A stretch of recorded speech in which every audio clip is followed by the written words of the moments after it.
cœur n'est pas de caillou. Laissez ça laissez ça Bonsoir, bonsoir, bonsoir à tout le monde.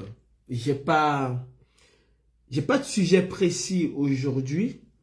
En fait, j'ai pas mis un sujet à l'ordre du jour précis, mais dans ma tête, il y en a bien un. Je vous souhaite un agréable dimanche. Demain étant lundi, beaucoup vont reprendre le boulot, n'est-ce pas? Bonjour, bonjour à tout le monde et bienvenue sur ce live. Petit live de clarification. J'ai une réunion très importante, une réunion familiale très importante. Ben, je prends quand même le temps, avant de partir à cette réunion, de m'entretenir un peu avec vous, que ce soit sur TikTok ou sur Facebook. Beaucoup plus sur TikTok parce que sur Facebook, avec toutes les restrictions, c'est très compliqué pour moi de faire un live. D'ailleurs, j'étais invité de Mish.com Event hier et ces community managers ont pu voir la difficulté avec laquelle nous épérons. Donc, je vais entrer dans le vif du sujet. C'est très important pour moi de faire ce live aujourd'hui. Je dois à tout seigneur, tout honneur, rendre un vibrant hommage au caporal grillé, le caporal Kemta Emmanuel. Comme j'ai écrit en titre sur TikTok, il a fallu du temps. Mais je pense que c'est le temps de la maturité qu'il lui a fallu. C'est le temps de la grandeur. C'est le temps de la macération. Et c'est le temps de l'aboutissement de quelque chose de beaucoup plus concret.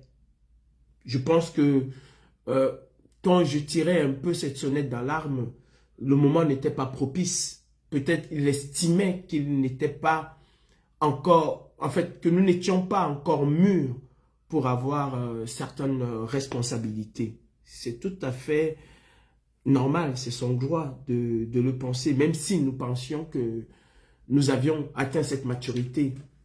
Ben, dans le combat, peut-être nous n'étions pas encore assez matures, selon lui.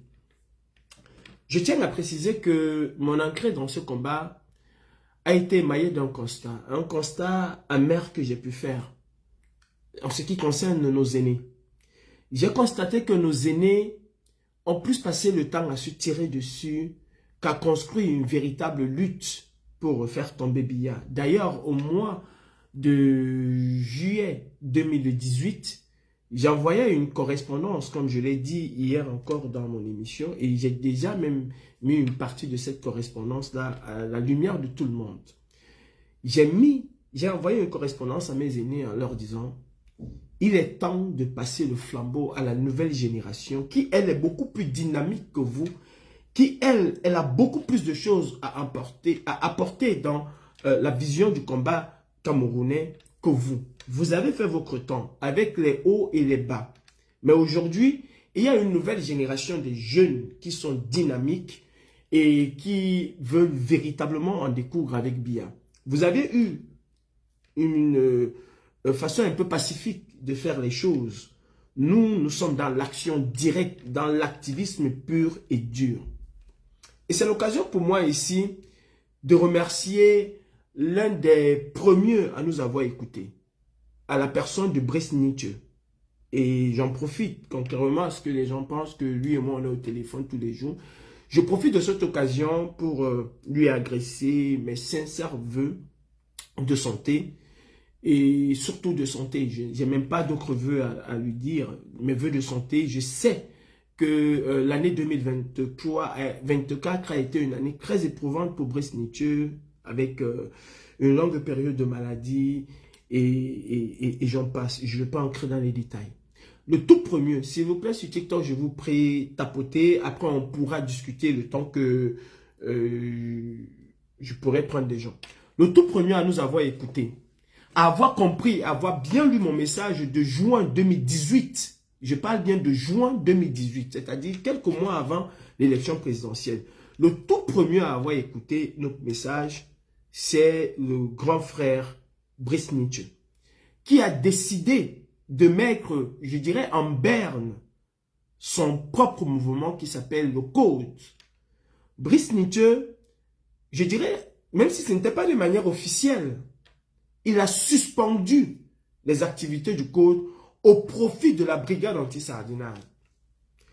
Je serais malhonnête si je dis que Emmanuel Kempta ne l'a pas fait. D'ailleurs, depuis le lancement de la brigade anti-sardinage, jusqu'à ce jour, je n'ai plus jamais entendu Emmanuel Kempta parler au nom du Code. Il s'est approprié la brigade anti-sardinage. C'est une bonne chose. Parce qu'il a toujours défendu les valeurs de la brigade anti-sardinage à tous les moments. Nous avons eu des divergences, certes, mais ce n'est pas parce qu'on a des divergences que moi, Calibri, je ne vais pas reconnaître un certain nombre de choses qui a été faites par lui ou bien par eux.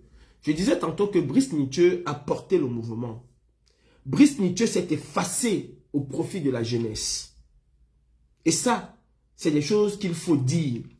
Il a subi tous les colibés. Il a été traité de tous les noms. Il a été insulté. Et il a tenu toujours le même discours. Je n'ai plus la force de courir derrière Biya comme je le faisais il y a encore quelques années. Ça, c'est le discours de Brice Nietzsche. Aujourd'hui, je suis fier et je peux dormir en paix et tranquille parce que je sais, selon ce que je vois, que vous avez beaucoup plus de vigueur et de force que moi. Mon rôle aujourd'hui, c'est de vous apporter quelques conseils. Pas vous obliger à les écouter, mais vous laisser le soin de faire le discernement, de choisir ce qui est bon, si vous voulez choisir. Et si vous ne voulez pas, j'aurais quand même fait mon rôle de grand frère. Et c'est comme ça. Et ça a toujours été comme ça. Bien que je croyais que Brice Nietzsche était fini, mais je me suis rendu compte à Genève, quand il fallait chasser Biya, que le vieux lion n'avait pas encore dit son dernier mot et qu'il avait encore beaucoup de jus à donner. Je vais parler ici d'un grand frère aussi qui s'est effacé, pas seulement lui. Je vais parler de Marcel Tchangé. Marcel Tchangé, Émile Kadi et les autres ont organisé quelque chose d'exceptionnel pour ce combat à Bruxelles. Ils nous ont même permis d'entrer au Parlement européen. J'ai vu Marcel Tchangé à Bruxelles et moi, c'est ce qui m'intéresse parce que c'est ce qui m'a marqué de ces aînés-là. Marcel Tchangé s'est complètement effacé au profit de la jeunesse que nous étions. J'ai vu ce grand frère se mettre à l'écart. D'ailleurs, il était derrière la porte à regarder ce qui se passait à l'intérieur de la salle. Il était derrière la porte en train d'écouter ce qui se passait à l'intérieur. Il s'est complètement effacé. Quand il m'a reçu à Bruxelles, il m'a dit, Calibri, nous étions dans ce combat et on croyait que les Camerounais n'allaient jamais se lever. Vous êtes arrivés et vous avez su impulser un nouveau souffle à ce combat. Et nous ne pouvons qu'être admiratifs et vous regarder faire. Exactement comme Brice Nietzsche, vous encadrez et vous conseillez. Si vous pensez que nous pouvons être utiles, ce serait notre place. Je tiens à vous dire que Marcel Tchangé a refusé d'aller au Parlement européen avec nous. Parce qu'il estimait que ce n'était pas sa place. Il estimait qu'il avait déjà été reçu par ses parlementaires et qu'aujourd'hui, il fallait laisser la place à la jeunesse de s'exprimer. Il a refusé de partir au Parlement. Et ça, ce sont des choses qui m'ont marqué. Je reviens encore à la jeunesse. Moi, quand j'ai pensé qu'il fallait avoir un mouvement comme la brigade anti-sardinage, j'ai pensé aux aînés. Caroline Penga ne va pas me dire le concret parce que quand je lui ai apporté, comment je vais dire, ma feuille de route par rapport au combat, les aînés avaient une place très importante.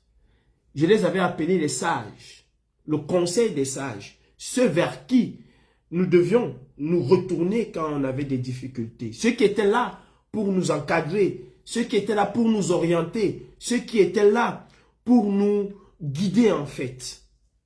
C'est comme ça que moi je voyais les aînés, sans discrimination, sans ancrer dans leur petite guéguerre ce qu'ils ont eu. Non, pour moi je les voyais comme des sages qui étaient là pour nous encadrer, qui étaient là pour nous conseiller, pour nous éviter surtout de tomber dans les mêmes travers que eux, ils sont tombés, de tomber dans les mêmes pièges que eux. Ainsi porter le combat du Cameroun très haut.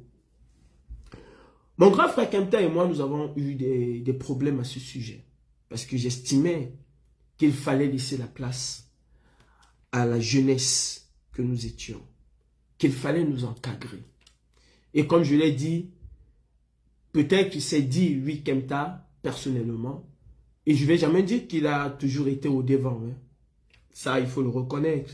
Mais peut-être qu'il s'est dit que nous n'avions pas encore des épaules pour porter haut ce combat. Et qu'il fallait qu'il reste. Il a laissé le temps à une mandature de s'écrouler ou de s'écouler. Et il a fait ce qu'il avait à faire. Et c'est tout à son honneur. Il faut être de mauvaise foi pour ne pas reconnaître la manière par laquelle Kemta cède le flambeau. Hier, il a décidé, pas il l'a décidé. Oui, il a décidé céder son fauteuil. Et la basse UK a porté à sa tête une personne qui a les capacités de mener la basse UK vers l'objectif final. Ils ont décidé à l'unanimité de passer le flambeau à Sandy de Boston. Kemta a décidé se retrouver à la place du comité des sages pour orienter d'une certaine manière, conseiller, s'il faut le dire, parce que c'est le rôle des sages, c'est le conseiller. Est-ce qu'il ne faut pas le saluer? Si, il faut le saluer. Parce que pendant longtemps, on nous a toujours dit que Biya fait 42 ans au pouvoir, c'était trop. Quand Biya avait 30 ans au pouvoir, Emmanuel Kemta était dans les rues pour dire non, Biya 30 ans au pouvoir, c'est trop.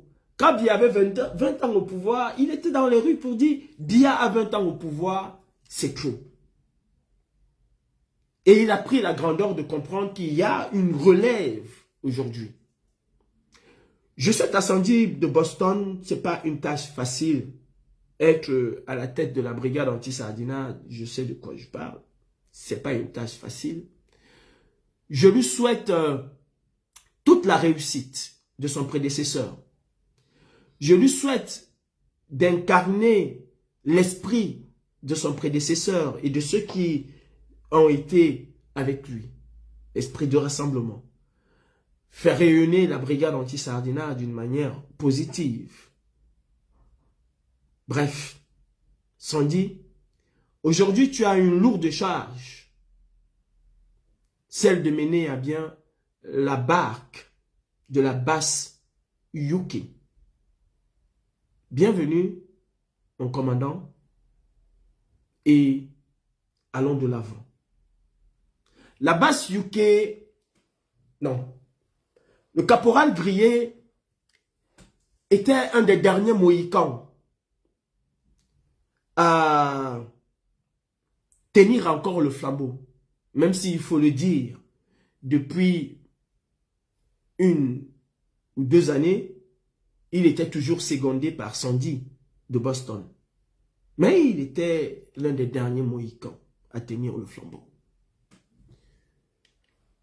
Il a fait ce qu'il avait à faire parce qu'il estime que les enjeux de 2025 sont beaucoup plus importants que sa simple personne. Sont beaucoup plus importants que sa simple personne. L'occasion pour moi ici d'interpeller un aîné. Un aîné qui n'a pas su faire amende honorable. Un aîné qui a fait ce qu'il avait à faire, mais qui ne veut pas laisser cette jeunesse aller au-delà de ce qu'ils peuvent. Général Wanto, ça fait longtemps que vous êtes derrière Biya. Ça fait longtemps que vous critiquez le régime dictatorial de Biya. Ça fait longtemps que vous dénoncez le manque d'alternance de Biya. Ne pensez-vous pas qu'il est temps de laisser cette jeunesse, comme l'a fait le caporal Grillé, prendre ses responsabilités et vous mettre de côté? Il y a quelques jours, vous m'avez envoyé, à la suite de mon appel à la brigade anti-Sardinat, vous m'avez envoyé un message pour me dire que vous organisez une réunion aujourd'hui et qu'il fallait avoir les combattants de la France. Une entourloupe de votre part. Mon message s'adressait à la brigade anti-Sardinat et non au CCD ou à d'autres entités de la lutte. Comme vous êtes accaparé le pouvoir parce que c'est vous, le président, directeur général de la révolution camerounaise et que, en dehors de vous, il n'y a personne qui peut mener ce combat, qui peut porter le flambeau, il va falloir toujours que tout passe par vous. En général, il est temps que vous laissiez la tête du CCD à quelqu'un d'autre qui peut le mener. Moi, mon message s'adressait à la brigade anti-Sardinat, qui est une entité à part entière. Vous avez toujours tout essayé pour vous accaparer de la brigade anti-Sardinat. Vous avez donné une interview au journal Jeune Afrique. Dans ce même journal, vous avez qualifié la brigade anti-Sardinat de la frange la plus radicale du combat. Et que vous, au CCD, vous n'étiez pas dans cette même logique. Parce que ce journal, je l'ai. Vous n'étiez pas dans cette même logique. Je ne comprends pas comment vous pouvez en même temps renier la base quand il s'agit de prendre la parole publiquement et vouloir en être le président. C'est contradictoire. Emmanuel Kempta envoie un message fort et qu'il faut saluer. Surtout qu'il faut reconnaître la grandeur de ce message. Nous avons besoin d'une base sereine pour mener à bien les opérations qui doivent être menées en 2025. Nous avons besoin d'une base unie. La base est une entité du combat. Quand on parle de la base, on ne parle pas du code. Quand on parle de la brigade anti-Sardinat, on ne parle pas du CCD. Quand on parle de la brigade anti-Sardinat, on ne parle pas de Kamdiak ou des autres. Loin de moi l'idée de vouloir rabaisser le travail qu'ils ont fait. J'estime qu'ils ont fait ce qu'ils avaient à faire en tant qu'organisation libre, indépendante, avec des statuts déposés en préfecture. Imaginez-vous que moi, Calibri, j'organise une réunion du CCD ou du Code ou de Kamdiak. Cela n'a aucun sens. En fait, je me comporterai juste comme un dictateur. Kempta Emmanuel, nous ne sommes pas toujours d'accord sur l'approche du combat. Certes, mais je salue ta grandeur. Je salue l'acte que tu as posé. Pas en t'effaçant complètement du combat, mais en transmettant le flambeau. C'est le Cameroun que nous voulons voir. Nous voulons voir un Cameroun où des gens passent le flambeau. Nous voulons voir un Cameroun où des aînés peuvent penser qu'ils ne sont pas les alphas et les omégas, mais qu'il y a d'autres personnes qui peuvent faire à leur place. Parce que c'est exactement la même logique de Biya ou du RDPC. Si ce n'est pas Biya, c'est le chaos. Si ce n'est pas Biya, personne ne peut faire mieux que lui. Oh que non. Nous, cette jeunesse, nous avons fait. Et nous faisons toujours, nous continuons toujours de faire. Certains aînés dans ce combat ont sémé tout ce que vous avez vu, monter les uns contre les autres. On s'aimait de la discorde entre nous. Et je pense que le caporal Grillé, il y a encore quelques temps, je ne vais pas rentrer dans les détails, je préfère passer cette étape-là, a compris qu'il fallait faire avec cette jeunesse, qu'on l'aime ou qu'on ne l'aime pas. Le Cameroun doit être au-dessus. Ce qui m'amène à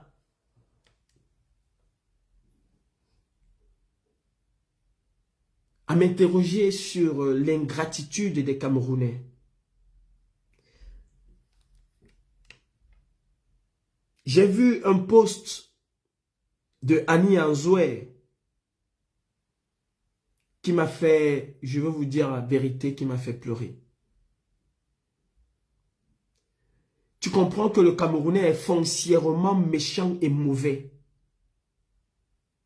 Loin de moi l'idée de vouloir jeter l'anathème sur Annie Anzoué. D'ailleurs, j'invite tous mes frères du combat à sortir le mot boycott de leur langage. Les gens peuvent ne pas être d'accord avec nous. Les gens peuvent aller être des porte-paroles de Biya. C'est leur droit le plus absolu. Les boycotts ont eu leur temps en 2018. Les boycotts pourront être décidés à l'aube des élections de 2025 contre un X ou contre un Y. Mais je pense que si nous voulons être cohérents et crédibles, nous devons mener les boycotts contre les pontes du régime et non contre les affamés. Annie Anzoué gagne combien de la musique au Cameroun? 3500, elle vous a montré. Alors qu'un artiste comme Gadi Seli en Côte d'Ivoire, en une année, gagne plus de 4 millions de francs CFA de droits d'auteur. Je parle de Gadi Seli en Côte d'Ivoire, en une année, gagne plus de 4 millions de francs CFA en droits d'auteur que le Bourida lui verse. Et d'ailleurs, il se plaint même que c'est petit. Pendant que Annie Anzoué gagne 3500 francs de droits d'auteur au Cameroun. C'est une affamée. C'est une victime de ce régime de Biya. Mais là n'est pas mon indignation. C'est son poste qu'elle a fait. J'étais au concert au Bois Sauvage où j'ai vu Annie Anzoué pleurer à chaudes larmes et dire que tout le monde l'avait abandonné et que le général Valsero lui a tendu la main. Et qu'elle ne sait pas comment lui dire merci pour cette main qui lui a tendue. Quand tout le monde l'avait tourné le dos, le général Valsero a été là pour elle. J'ai été témoin d'une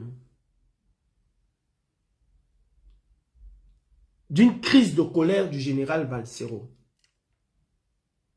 en 2023. En 2023, oui.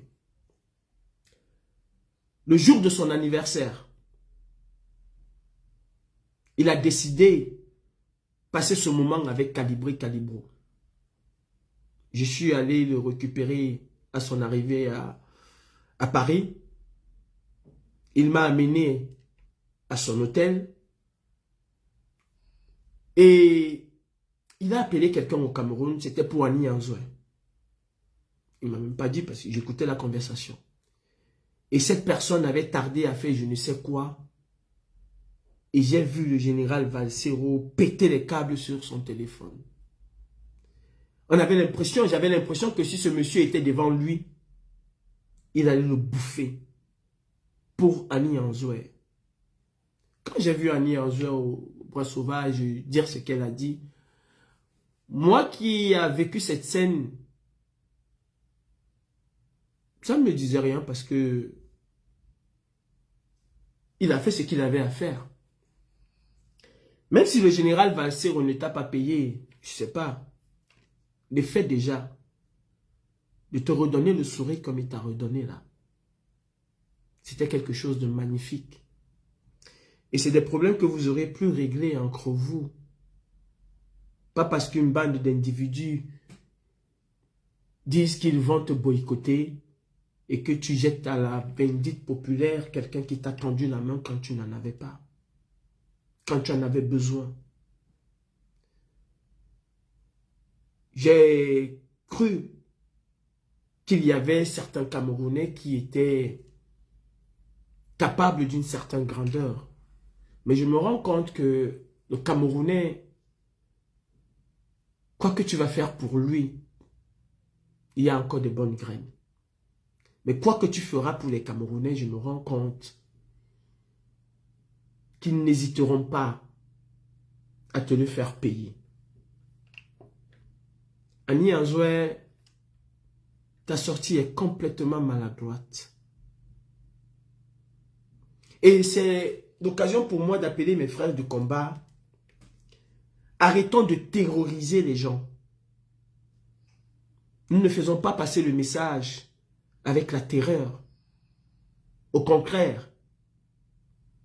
Au contraire. Des gens ont pris Longuet Longuet comme étant un fou. Des gens prennent Longuet Longuet comme étant quelqu'un qui a un mendiant. Je me pose la question de savoir, est-ce que Longuet Longuet n'est pas dans une stratégie? C'est-à-dire, est-ce que Longuet Longuet n'est pas 2 fois plus sage et plus intelligent que les gens ne veulent le croire? Est-ce que Longuet Longuet n'a pas compris ce que certaines personnes appellent le game? Vous dire exactement ce que vous voulez pour soit vous avoir dans ses concerts, parce qu'il sait que vous viendrez et que vous allez dépenser et que vous allez faroter. Alors il vous dit ce que vous voulez entendre. Sachant qu'il y a une rivalité entre Nkwa et Bamileke, s'il faut le dire. Sur ce même canal, quand Longuet Longuet a dit qu'un Bamileke valait 1000 Nkwa, sur TikTok, j'ai fait un live et j'étais aussi chez l'Étoile Caribéenne pour réitérer ce que j'ai dit sur TikTok. J'ai dénoncé ces propos. Si ces propos étaient valables en 2018, le contexte, je dis encore que le contexte, tout dans la vie, surtout dans la vie d'activiste, est lié au contexte et au prétexte. Le contexte et le prétexte étaient réunis. C'est passé, comme disent d'autres, crème. Ça n'a pas fait de bruit parce que le contexte. Mais en 2025, le contexte n'est pas le même. Le prétexte même n'est pas le même. Et je l'ai dénoncé ici. Il y a quelques jours, j'ai vu Longuet Longuet dans un restaurant à Paris. Il ne m'en a pas tenu rigueur. Parce que j'ai dit ce que j'avais à dire. Je reviens à ce que je disais tout à l'heure. Est-ce que Longuet Longuet, à l'instar d'autres artistes, n'a pas compris exactement comment nous fonctionnons? Ou comment certains parmi nous fonctionnent? Et applique exactement ce qu'il faut à cela. C'est-à-dire qu'il faut dire que le Bamileke est bon. La diaspora camerounaise, entre guillemets, va te soutenir, combattante, s'il faut le dire. Il faut dire que le président Kanto est le meilleur des présidents de la terre. Et la diaspora camerounaise va te mettre en avant en disant, voilà le grand combattant. Il faut chanter les louanges de tel ou tel autre combattant. Et la diaspora camerounaise va te dire, voilà le grand combattant. Est-ce que ce n'est pas la stratégie de Longuet Longuet? Et au fond de nous, est-ce que nous sommes convaincus que nous avons pu ramener quelqu'un dans le combat? Ou alors, c'est cette personne qui nous mène en bateau? Il y a un moment ici, quand les artistes disaient certaines choses, je m'insurgeais toujours, pendant que les autres portaient ces artistes au firmament en disant, les artistes ont compris. Je leur disais, non, les artistes n'ont rien compris. Les artistes vous donnent ce que vous voulez. Les artistes font exactement ce que vous attendez d'eux, dans le sens que vous voulez. Mais pas parce qu'ils sont convaincus ou parce qu'ils ont changé d'idéologie. Non. Ils vous donnent ce que vous voulez pour que vous puissiez leur laisser faire leur concert. Ils ne sont pas convaincus. Ils peuvent écrire toute une Bible pour dénoncer une situation qu'elle a parce que tout le monde la dénonce. Mais ils le font parce qu'ils ont un concert la semaine prochaine. Ils le font parce qu'ils ont un concert dans 2 semaines ou dans 2 mois. Ils ne sont pas bêtes. Nous avons cru qu'ils étaient bêtes. Non, ils ne sont pas bêtes. Je peux vous dire qu'à l'instar d'Annie Anzoué, préparez-vous à avoir des artistes de renom chanter pour le RDPC. Et d'ailleurs, même par défi, le RDPC va inviter pour ses campagnes les artistes de renom. Même par défi. Donc Longa Longa n'est pas bête. Contrairement à ce que pensent un certain nombre de personnes. Longa Longa n'est pas idiot. Il n'est même pas mendiant. Il est dans sa stratégie commerciale. Pourquoi? Parce que nous passons le temps parfois à terroriser. Qu'à passer le message. Notre message est dilué dans ce que nous faisons comme répression, alors que ce n'est pas notre rôle. Surtout en période électorale comme celle-ci. Vous savez, la politique, c'est l'art du baratin. C'est un jeu de mots. C'est comme une femme que tu courtises. Si tu es violent, elle prend ses jambes à son cou. Si tu es doux, si tu es calme, si tu es avenant, c'est pas parce que tu es bien habillé que tu es bien... Non, tu peux être bien habillé et parler d'une manière catastrophique et prendre ses jambes à son cou. Mais quand tu viens avec la douceur, elle te prête une attention particulière, peut-être pas, peut-être oui. Mais tout dépend de comment tu viens. Et c'est exactement ça. On s'insurge aujourd'hui qu'Annie Anzoué a dérapé. Mais est-ce que psychologiquement les Camerounais ont la capacité de porter un certain nombre de choses? Souvenez-vous que quand Annie Anzoué a chanté avec le général Valsero au bois sauvage, des gens ont promis brûler sa maison au Cameroun. Des gens ont promis de faire du mal. Et elle a été obligée de faire une vidéo tout en larmes. Pour dire encore que quand elle était dans la sauce, il n'y a personne qui était là sur Valsero. Il n'y a personne qui était là sur Valsero. Avait-elle raison ou avait-elle tort? Je ne sais pas. Mais force est de constater que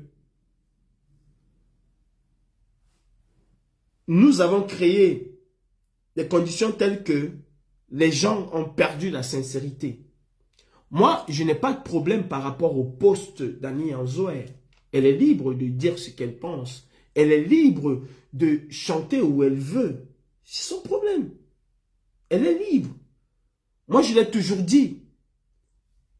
Je n'empêche pas à un artiste musicien d'adhérer au RDPC. C'est son choix. Il a cette liberté. Mais compte tenu du fait que en 2018, je faisais ressentir la colère que j'avais en moi. Il fallait bien commencer quelque part et c'était les artistes. Surtout, quand ils viennent nous étaler leur misère. Surtout quand ils viennent nous étaler leur misère et qu'au moment où il faut sensibiliser le peuple, ils n'y sont pas.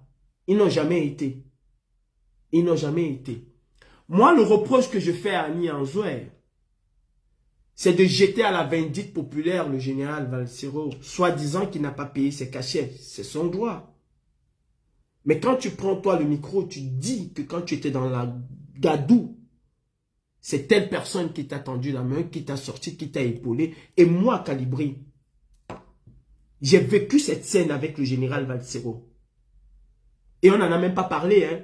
Il ne m'a pas dit, voilà, j'ai fait ceci pour Annie. Non, je l'ai entendu parler au téléphone. Je suis resté tranquille, il est resté tranquille. Je n'ai même pas posé la question de savoir, mais En général, tu bosses avec Annie Anzoué parce que c'est son droit de bosser avec qui. Il était en colère parce qu'il y a des choses qui devaient être faites pour elle qui n'ont pas été faites. C'est quelque chose que j'ai vécu. Donc, vous pouvez peut-être ne pas être d'accord, mais venir comme ça là, c'est de l'ingratitude pour moi. Et c'est caractéristique des Camerounais. C'est très caractéristique des Camerounais. On veut que Biya change. Commençons déjà par revoir un peu notre façon d'être avec les gens. Commençons déjà par revoir un peu notre façon d'être avec les gens. Mes chers frères combattants, ne croyons pas que tous ceux qui nous disent que c'est bon ce que vous faites, hein, surtout ces musiciens, ces artistes musiciens ou ces hommes politiques camerounais, ne croyez pas qu'ils nous disent cela parce qu'ils sont convaincus. Surtout ceux qui ont des intérêts en Europe. Simplement parce qu'ils ont peur. Simplement parce qu'ils ne veulent pas être boycottés. Comme c'est devenu aujourd'hui la panacée. Si quelqu'un n'est pas d'accord avec nous, on va te boycotter demain. Hein, tel artiste fait telle chose, on va te boycotter. Nous sommes en politique. Certes, il faut que ces artistes soient pour le peuple. Certes. Il faut que ces artistes soient pour le peuple. On est d'accord. Mais c'est leur libre arbitre, c'est leur libre choix. De la même manière que le peuple qui n'est pas d'accord avec l'opposition camerounaise regarde ces artistes-là qui vont chanter demain, soit pour le président Kamto, soit pour le président Cabral Libi, sont aujourd'hui beaucoup plus avenants à comprendre que d'autres artistes peuvent aller chanter pour eux. Et mettre les Camerounais de cette diaspora face à leurs responsabilités. Vous dites que c'est fort au Cameroun, ben il y a un tel artiste qui va prester. Boycottez l'artiste, n'allez pas. Que l'organisateur demain se retrouve avec une salle vide parce qu'il a invité tel ou tel artiste. Vous avez vu en France Doc Génico qui a soutenu, je pense que c'était Sarkozy, être boycotté par des Français parce qu'il allait à une soirée. Non. Les gens ont simplement décidé de ne plus assister à ces soirées. Et il a été déprogrammé partout. Il a été déprogrammé partout. Vous avez vu, Omar Sy, par rapport à l'histoire tragique qui se vit actuellement au Moyen-Orient entre Israël et la Palestine, il a refusé de prendre position. Alors qu'il fait partie des personnalités les plus aimées de la France. Miss France, dernièrement, a refusé de dire si elle était Charlie ou pas. Elle a refusé de prendre position. Est-ce que pour autant, on va dire, mais elle a commis le crime de lèse-majesté, on va lui enlever sa couronne parce qu'elle n'a pas été Charlie? Non. C'est son choix. Concentrons-nous sur les pontes du régime. Boycottons Ketia Cortés. Boycottons tous ces ministres. Concentrons-nous sur les financiers du RDPC. Gouchigue Sylvestre, Fokou Faubert et les autres. Boycottons ces gens-là. Encore qu'ils sont des proies les plus faciles. Même s'ils sont avec les gardes du corps, ils ne peuvent pas contre nous. Et vous le savez. Mettons des stratégies pour mettre plus de la terreur sur ces hommes politiques-là que sur des simples citoyens qui, je le dis, sont pour la plupart des affamés. Annie Anzoué qui va chanter comment elle s'appelle? Chez Mami Waka. Elle y va parce que on va lui donner quelque chose. Elle va s'assurer peut-être 1 an ou 2 ans de vie un peu heureuse. D'ailleurs, est-ce que ce n'est pas une stratégie du RDPC de nous envoyer vers un boycott sur Annie Anzoué? Est-ce que ce n'est pas une stratégie du RDPC? Je vous rappelle, pour ceux qui ont la mémoire courte, que beaucoup de combattants avaient placé le concert au Bois Sauvage comme étant un meeting du MRC, comme étant le lancement de la campagne du MRC. Beaucoup l'ont dit sur les réseaux sociaux. Mami Touf Touf. Il n'y a pas plus suiveuse de Congossa que Mami Touf Touf. Mami Waka. Chantou Biya. Il n'y a pas plus suiveuse de Congossa qu'elle. Elle est sur TikTok, elle est sur Facebook, elle est dans tous les pages Japan. Annie Anzoué qui va chanter avec le général Valsero et qui est invité au Palais de l'Unité. Vous pensez que c'est simple ça? Vous pensez vraiment que c'est simple? Non, ce n'est pas simple. Elle n'a pas été invitée pour rien. Elle n'a pas été invitée pour rien. C'est une stratégie bien huilée. Donc arrêtons tout le temps de dire aux gens, pour un oui ou pour un non, on va te boycotter. Aujourd'hui, nous devons sensibiliser. Aujourd'hui, nous devons parler aux gens. Et chacun est libre de faire ce qu'il va faire. Moi, j'ai été scrutateur au Cameroun, payé par l'UNDP. J'ai été formé à Bonapriso, pas loin de Chococho et pas loin de Canal+.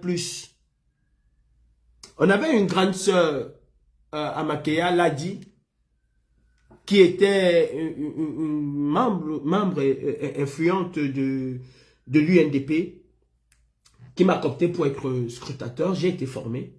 D'ailleurs, dans mon bureau de vote, dans mon cadre de vote, c'était, comment ça s'appelle, c'est MGS, juste derrière MGS, juste derrière la mairie, l'école qui est derrière la mairie, là où on fait la boxe, là, pour ceux qui, la mairie doit la deuxième. C'est MGS ou M quoi, je sais pas, j'ai oublié le nom. C'est MJ, je sais plus. En fait, j'étais là. Et j'ai créé un scandale ce jour parce qu'il y a un candidat, une militante du RDPC qui est venue voter avec le t-shirt du RDPC. C'était pas dans mon bureau. Je l'ai vu et je suis sorti. Lui demander de partir parce qu'elle n'avait pas le droit d'être là avec l'effigie d'un candidat. Elle n'avait pas le droit d'être là. Ça a été tout un bruit. La gendarmerie est venue. Je leur ai dit, elle n'a pas le droit. J'ai été formé, je suis scrutateur et ça c'est interdit. On a dit non, laissez-la voter, on va mettre dans le procès verbal. J'ai dit jamais. Elle n'a même pas le droit de voter. Telle qu'elle est habillée là, elle n'a pas le droit d'être là. Finalement, elle est partie. Mais je n'ai pas voté pour l'UNDP. Et d'ailleurs, dans mon bureau, quand il y a eu dépouillement, les gens me regardaient pour dire, mais attends, toi tu as voté pour qui? Tu as voté blanc? Oui, parce qu'il y avait des bulletins blancs. Il y avait même des bulletins nuls. Mais je n'ai pas voté pour l'UNDP. Ça, je peux vous garantir. Alors que ce jour, j'ai émargé 5 000 francs de l'UNDP. Mais je n'ai pas voté pour l'UNDP. Donc, c'est chacun avec sa conscience dans l'urne. Comme je le dis, il y a des gens qui vont crier Biya, Biya, Biya, Biya. Le moment de voter, ils vont voter une autre personne. Alors que tous les jours, vous les voyez sur les plateaux de télévision. Non, Paul Biya doit passer. Paul Biya doit ceci. Aujourd'hui, la conscience des Camerounais est tellement high qu'il faut être un meurtrier pour dire que je vais mettre le bulletin de Biya dans l'urne. Il ne faut pas voir les gens parler. La souffrance au Cameroun aujourd'hui est telle que, même pour le Barat, les militants du RDPC vont préférer voter quelqu'un d'autre. Alors qu'il y a encore 2 ou 3 jours, ils étaient en train de battre campagne. Moi, je connais des gens qui ont bouffé l'argent de Marlise Bell à Bonadib, un peu partout là, à Bali. Et qui n'ont jamais voté pour Marlise Bell. Alors qu'ils étaient là tous les jours. Oh la maman, il y avait une réunion ici, on part à ses colos. Il y a réunion, meeting ici, on part à ses colos. Chaque jour, chaque soir, on est sûr qu'on avait nos colos en campagne électorale. Mais on n'a pas voté pour elle. On n'a pas voté pour elle. Donc, arrêtons un peu cette façon d'être toujours brutal vis-à-vis du citoyen lambda.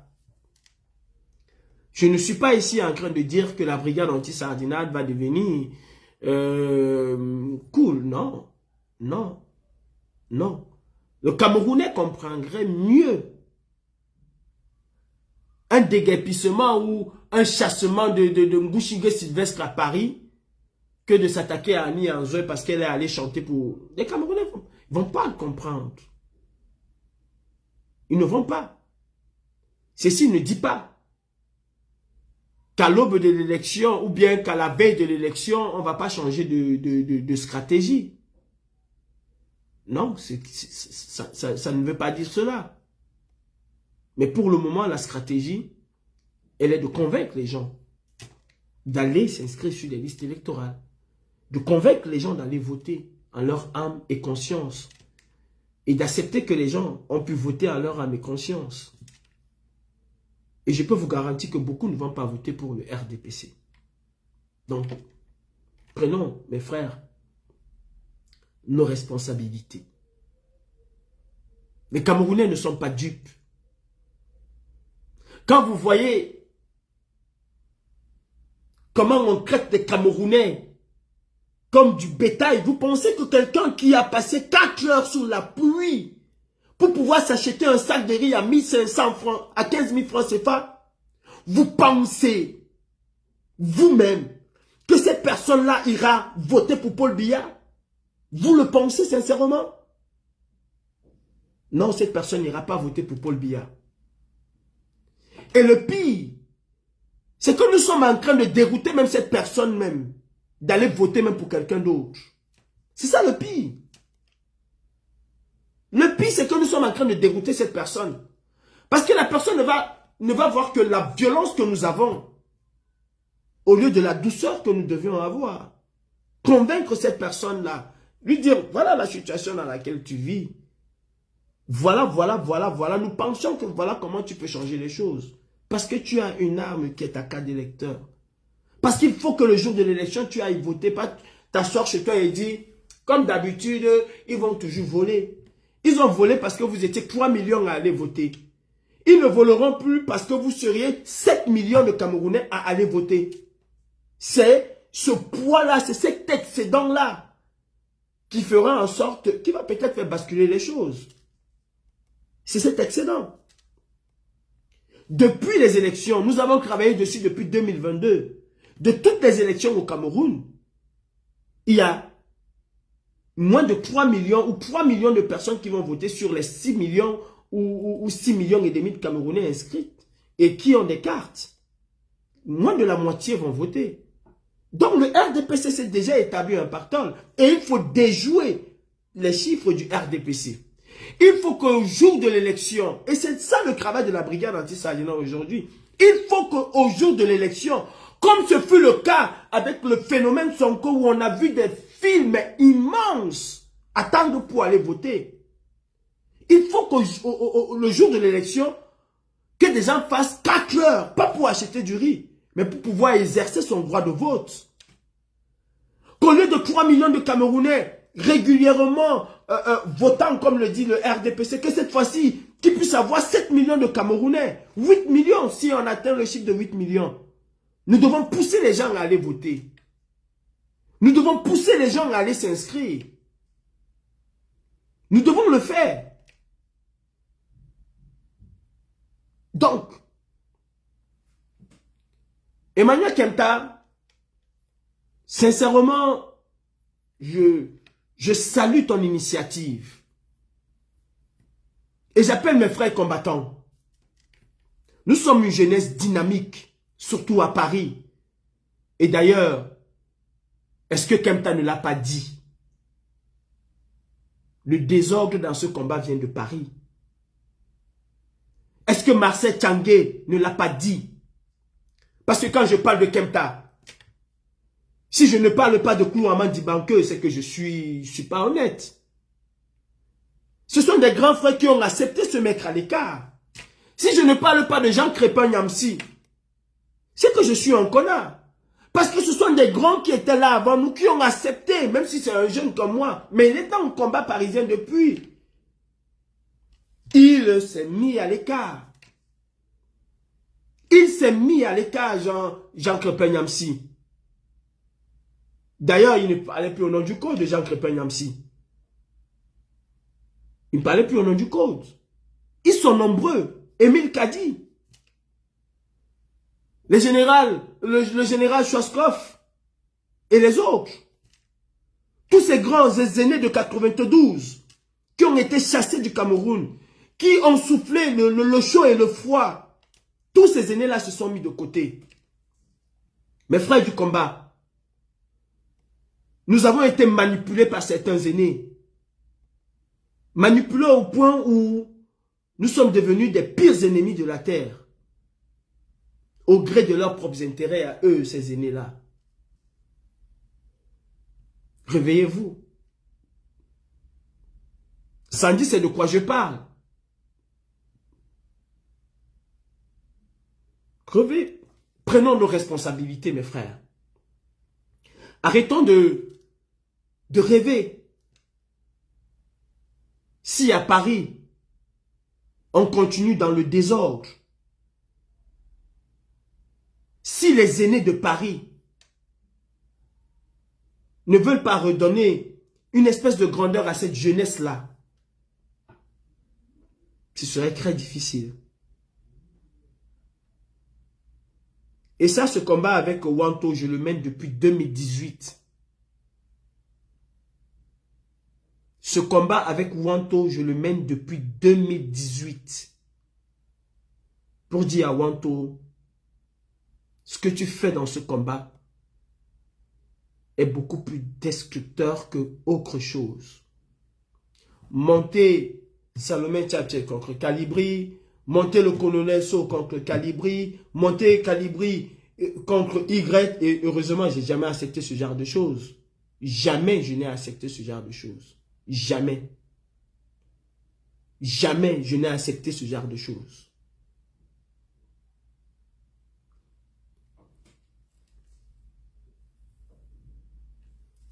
J'appelle encore la brigade anti-Sardina à prendre ses responsabilités. Et mon message, il est clair. Je m'adresse à la BAS. B-A-S. Brigade anti-Sardina. B-A-S. Je ne m'adresse pas au code, ni au CCD, ni à Kamdiak, ni aux autres. Nous sommes, depuis 2018, le visage de la résistance contre Biya.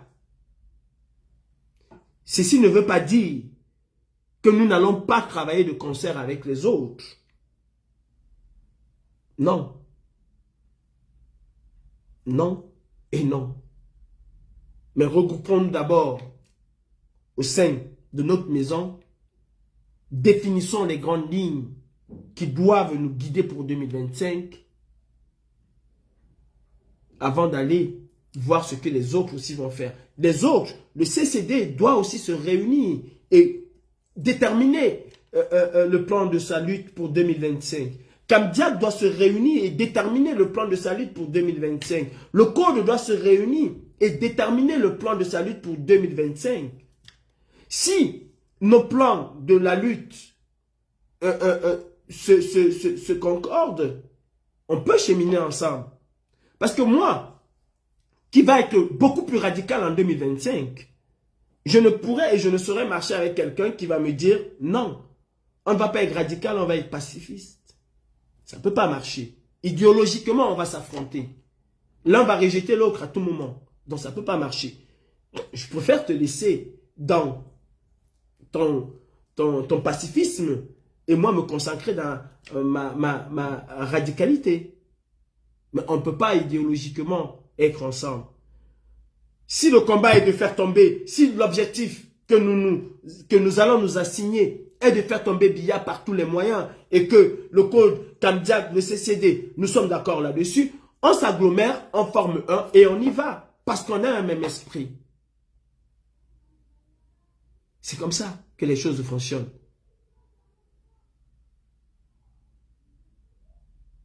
Et nous devons prendre nos responsabilités, mes frères. Nous devons prendre nos responsabilités. Le Cameroun a la chance de tourner une page. Sauf que le Cameroun aussi nous regarde. et les Camerounais nous regardent, nous observent. On ne peut pas tout le temps dire que Paul Biya s'est éternisé au pouvoir et vouloir tout contrôler dans la résistance. Je ne parle même pas seulement de Paris. Wanto, général Wanto, si tu as une espèce de dignité, laisse la jeunesse prendre sa responsabilité.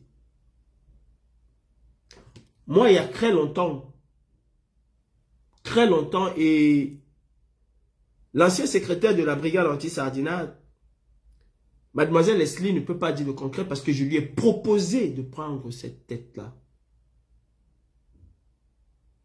D'ailleurs, aujourd'hui, mon second, c'est Fils du Planteur qui va me remplacer là dans quelques temps. Parce que j'estime avoir fait mes preuves. Et j'estime que quelqu'un d'autre peut y arriver. Le but ici n'est pas de rentrer au Cameroun en tant que président de la brigade anti-sardinade. Non. The job is done. Chacun à son niveau a fait ce qu'il avait à faire. Chacun à son niveau. Nous voulons que Paul Biya passe le flambeau. Tous les aînés de ce combat ont passé le flambeau. Marcel Tchangela fait en 2019, quand il organisait les rencontres avec le Parlement européen, il a refusé d'aller dans la salle. Il a préféré céder sa place à d'autres personnes. Alors qu'il aurait pu y aller porter sa veste et partir. Il a refusé de le faire. Brice Nietzsche en 2018 a banni le code de sa bouche. Emmanuel Kempta en 2018 a banni le code de sa bouche. D'ailleurs, il fallait essayer de dire à Emmanuel Kempta que la basse n'existe pas, il pouvait te tuer. Il fallait dire à Emmanuel Kempta que la basse, non, on ne parle plus de la basse. Il va te dire que non, mon frère, assez ma contre pipo. La basse est le mouvement qui a fait que. Tu ne pouvais monter, descendre avec lui, il va te parler de la basse. Le président Koulouama dit que depuis 2018, ne parle que de la brigade anti-sardinade. Et même jamais en tant que leader. Jamais en tant que leader. Encore peut-être conseiller. Mais jamais en tant que leader. D'ailleurs, il n'a revendiqué aucun truc. Mes frères, si Kempta a passé le flambeau, c'est parce qu'il sait que nous sommes capables aujourd'hui. C'est vrai que je suis quelqu'un de très actif. Hein. Moi, si je veux quelque chose, je me bats pour l'avoir. Et Kempta, Emmanuel, le caporal grillé, c'est que ça a toujours été en combat. Ah ouais, c'est bon. Ça a toujours été en combat. La passation de flambeau. C'est pour ça qu'au sein de la brigade anti-sardinade, de la basse, et Caroline Penga, elle est témoin, parce que c'est elle qui a rédigé, qui a remis tout au propre. J'ai les documents avec moi. Que j'avais créé le comité des sages, qui était le comité des aînés de ce combat. En cas de difficulté, en cas de problème, en cas de divergence sur l'orientation, c'était eux qui allaient nous dire, voilà le chemin que nous pensons que vous pouvez prendre. On ne peut pas demander à Biya et lui dire qu'il a fait 30 ans ou 40 ans ou 20 ans et soi-même vouloir être le président de tout. Je dis bien président de tout. Ça n'a pas de sens. Général Wanto, cela n'a pas de sens. Honnêtement, Kempta ne va pas me démentir parce qu'il a dit tout le temps. Et même quand ça ne va pas dans les groupes voisins, vos désordres de Paris là, pourquoi on est désordonné à Paris? Pourquoi? Parce qu'on est capable de partir à Berlin, de créer ce qu'on appelle les Amazones de la résistance, les Amazones de la basse, et que quand on arrive à Paris, parce que l'Amazone qui a été choisie n'est pas manipulable, on décide de dire non, c'est les Amazones de Wanto ou c'est les Amazones du CCD. En Belgique, elles sont restées les Amazones de la basse. Indissociables. Au UK, c'est une Amazone de la basse qui a pris la tête de la basse. Parce que c'était la même entité. Mais à Paris, les Amazones, ce sont les Amazones d'un individu. On a... Bref. Caporal Grillé, tu es encore monté en estime. Et je te l'ai toujours dit. On n'est peut-être pas d'accord. Mais je t'ai toujours mis haut. Parce que si on a eu envie de se retrouver devant l'hôtel intercontinental, c'est parce que toi, le caporal Grillé, tu nous as montré le chemin. Même quand je n'étais pas d'accord avec toi, je te le disais tout le temps. Même lors de ma dernière conversation avec toi, je t'ai dit ce qui ne me plaisait pas. Et je t'ai dit que malgré tout, le respect que j'ai pour toi vis-à-vis du combat ne changera pas. Ce qui ne peut pas m'empêcher de te manquer le respect parce que voilà, il y a telle ou telle chose. Je ne suis pas hypocrite. Je ne suis pas hypocrite. Et je reconnais que depuis 2 ans, tu passes la main. Tu as estimé en 2025 que tu as suffisamment orienté les choses et tu as mis à la place une personne qui a les capacités de le faire aussi. Bien que elle et moi aussi, c'est pas toujours bonjour, bonsoir dans les réseaux sociaux, bien sûr. C'est pas toujours bonjour, bonsoir. Mais je reconnais sa compétence dans le combat. Personne n'est parfait. Sandy, tu as un défi immense. Tu as un défi immense. Pas seulement vis-à-vis de la basse UK, mais de la basse en général. Et elle doit être portée très haut. Elle doit être portée très, très, très, très haut. Ce mouvement qui est né, qui a fait et qui a encore des choses à faire, doit être au-dessus de nos querelles intestines, de nos personnes. Ce mouvement qui a donné de l'espoir aux Camerounais et dont beaucoup ne s'identifient plus. Pas parce que nous n'avons pas fait des choses, mais parce que nous avons passé le temps à faire tout, sauf ce qu'il fallait faire, doit avoir un nouveau visage. D'ailleurs, le caporal Grillé est en train de donner un nouveau visage à la brigade anti-sardinate. En te proposant, et tes pairs ont validé. Nous devons mettre la base sur je vais partir. Nous devons mettre la base sur un plateau de rassemblement, d'ouverture. Nous devons nous considérer comme une entité, d'ailleurs que nous le sommes. Entité. Mais nous devons être conscients que nous faisons partie de la société civile. En 2018, quand nous étions actifs et vent debout contre la candidature, mais pas contre la candidature, contre Biya, en 2018, nous étions une véritable société civile. Bien qu'on peut avoir un penchant personnel, mais nous ne devons pas l'imposer aux gens.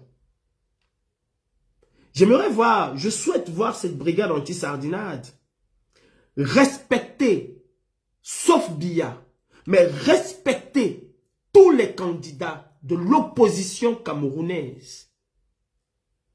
Traiter de manière équitable cette opposition camerounaise. C'est aussi ça la grandeur d'un mouvement.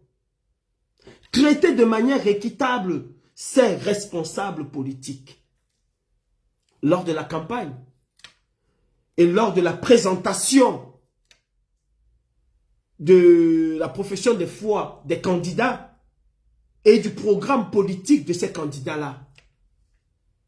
Et à l'issue, choisit celui qui a le meilleur programme politique et pas seulement celui qui peut avoir la meilleure chance de challenger Biya.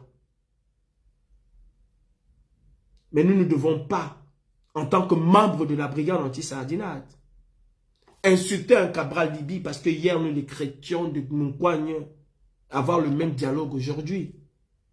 Insulter un Serge Espoir Matomba, insulter un professeur Bayebek, insulter un X ou un Y et ne parler que d'une personne et estimer parler au nom du peuple.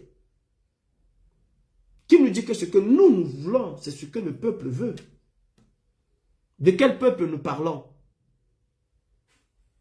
Nous devons même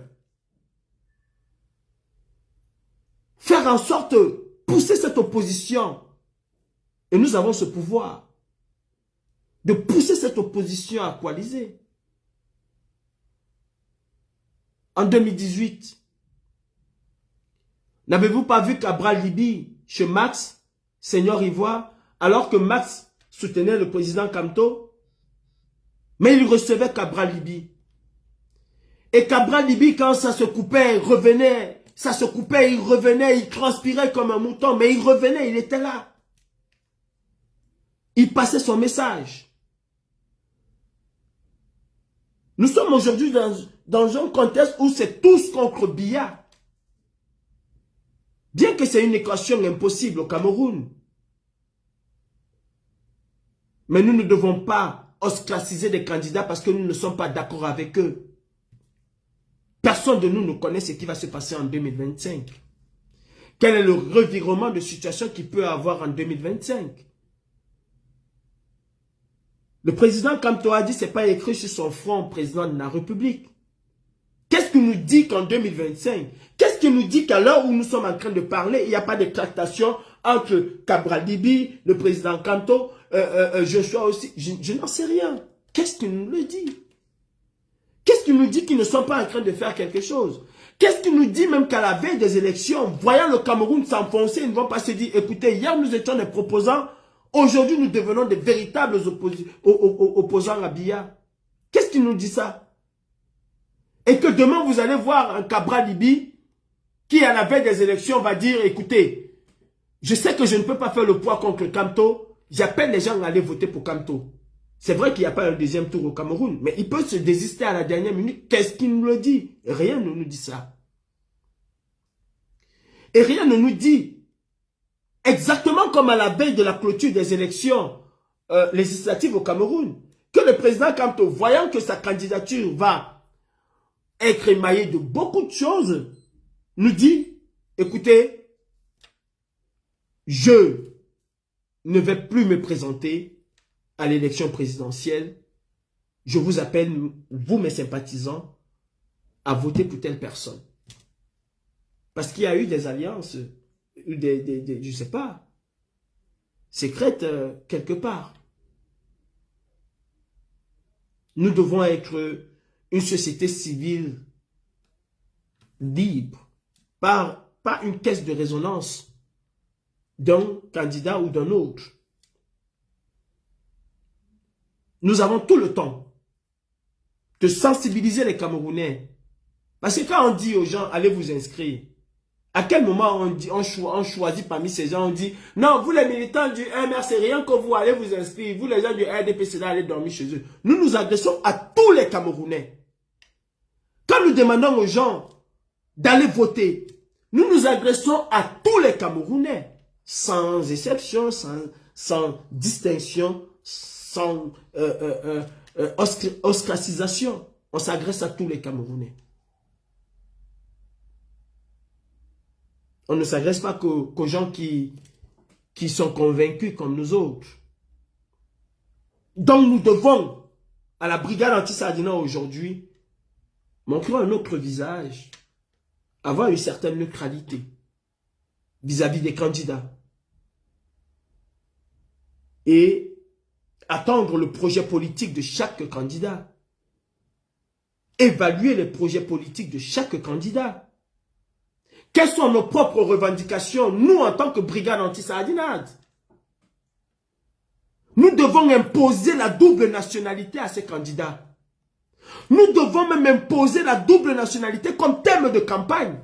On peut l'imposer. La double nationalité doit être reconnue. Nous devons l'imposer. Nous avons l'obligation, en tant que diaspora, d'interdire à ces Tintins de continuer à recevoir du cash à l'ambassade du Cameroun. Nous devons imposer une certaine traçabilité dans la gestion des fonds de l'ambassade du Cameroun. Si le timbre au Cameroun coûte 500 francs, il est hors de question qu'on vienne vendre le timbre en diaspora à 3 000 euros. Ou je dis à 3 000 euros. À 3 000 francs CFA, ou à 10 euros, ou à 20 euros. Il est hors de question qu'un timbre qui coûte 500 francs puisse se vendre à l'ambassade du Cameroun à 20 euros ou à 50 euros. Nous devons éradiquer ce genre de choses en tant que diaspora. Et nous, en tant qu'organisation de la société civile établie en diaspora, nous devons aussi porter les problématiques que subissent nos frères de la diaspora. Parce que quand nous demandons aux gens de venir marcher, est-ce que nous pensons que c'est seulement les gens du MRC qui viennent marcher? Est-ce que nous pensons que c'est seulement les gens qui veulent, qui ne veulent plus de billets qui viennent marcher? Non. Il y a aussi des gens du RDPC qui viennent marcher, qui en ont marre de ce régime et de ce système. Parce qu'ils en payent les frais. Quand ils vont à l'ambassade pour un dossier, peut-être qu'ils sont reçus rapidement, mais ils payent les 20 euros comme les autres. Parfois même, il faut s'appeler Jean-Paul Nougounou à Tangana ou bien Kefa, parce que tu as un Kefa qui est là-bas, hein, pour pouvoir passer avant les autres. Donc, nous, de la brigade anti-Sardina, nous devons aussi avoir un projet politique pour 2025 et l'imposer aux candidats. Et l'imposer aux candidats. Nous pouvons dire à un candidat, tu vas nous écrire sur un papier, le cocher, que les enfants de 0 à 5 ans, que les enfants de 0 à 10 ans vont être soignés gratuitement dans nos hôpitaux, quelle que soit leur pathologie. Nous, de la brigade anti-sardinate,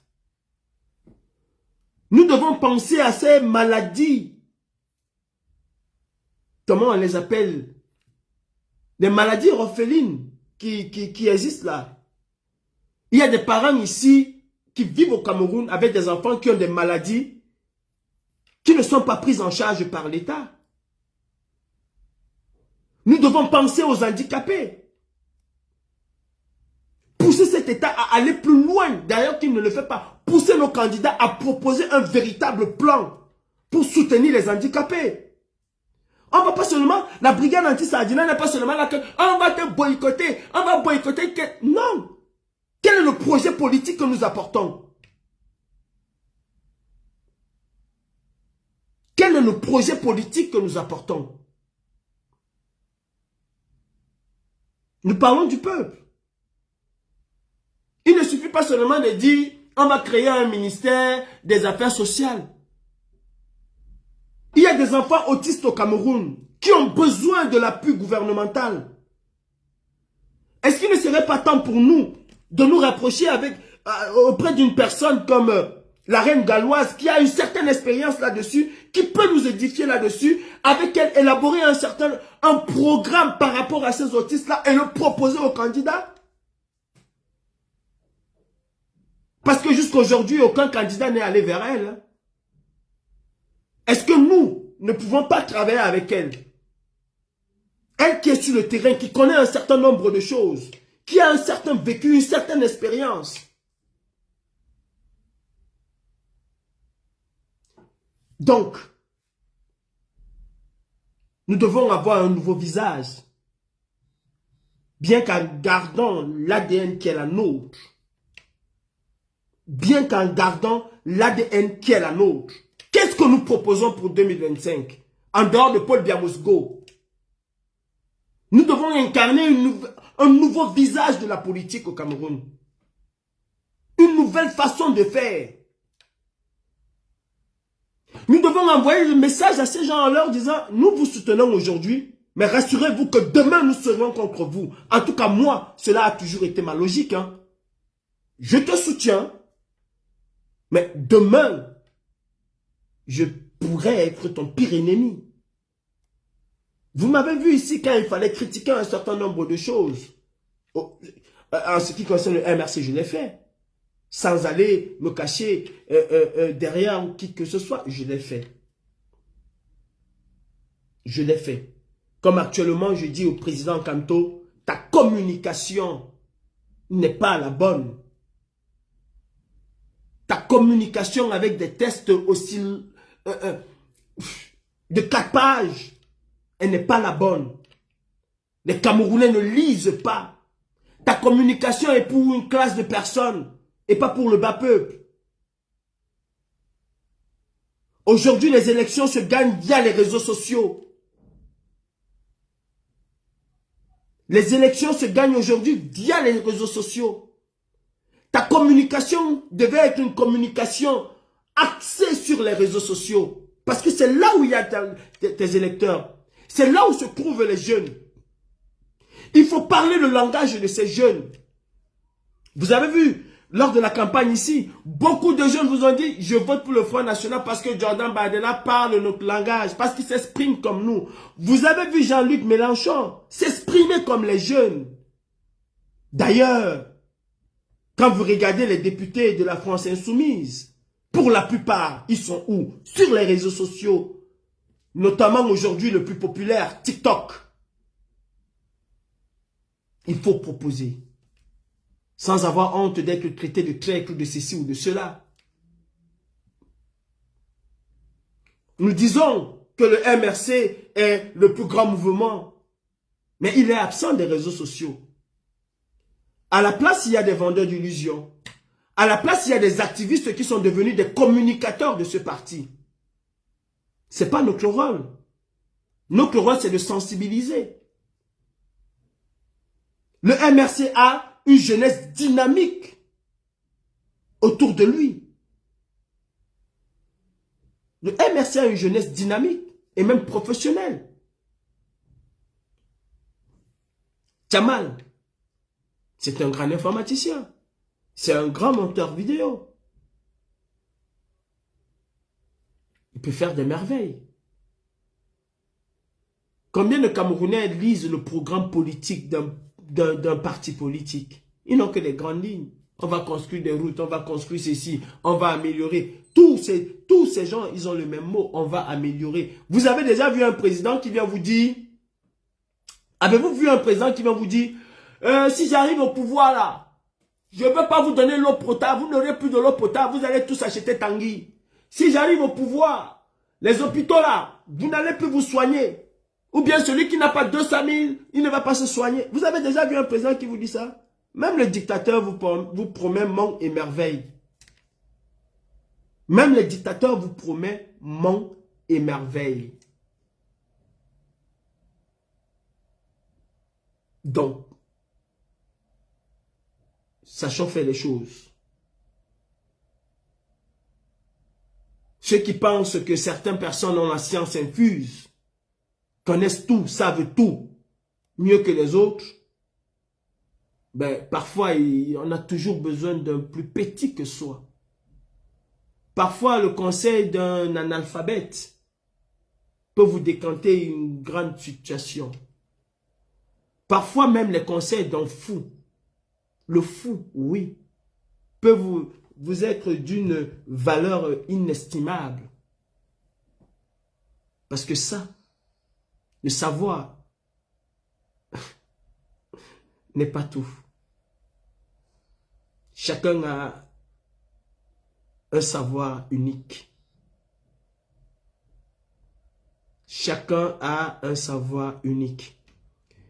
Maestro, tu n'es pas communicateur du MRC. Tu as déjà vu un communicateur du MRC, une page officielle du MRC qui anime le programme du MRC, qui parle du programme du MRC, qui parle de la vision du MRC. Pour la plupart, nous sommes tous autoproclamés communicants du MRC alors que nous n'en avons aucune compétence, aucune qualité. Il faut le dire. Notre rôle, maestro, c'est de diquer le peuple. C'est de parler au peuple. C'est de lui mettre face à ses responsabilités. J'aimerais voir sur TikTok une page animée par les membres du MRC, par les communicants du MRC, notamment la jeunesse du MRC, qui parle un langage jeune. J'aimerais voir sur TikTok les messages, des short messages vidéo de 3 minutes du président Kamto. Je ne parle pas des discours qui ont été découpés et qu'on inonde les réseaux sociaux avec. Mais les messages update, d'actualité, des petits messages explicatifs. Que ce soit le président Kamto, Cabral Libi le fait même déjà bien. Et c'est ça cette erreur qu'on a. Je suis désolé, c'est ça l'erreur qu'on a. C'est-à-dire on s'approprie quelque chose et on a l'impression qu'on est là. Non. Le FN avait sa page TikTok. Le Front Populaire avait sa page TikTok.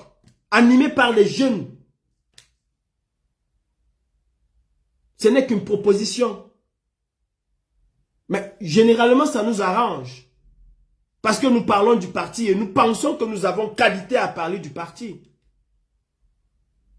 Non, je suis désolé.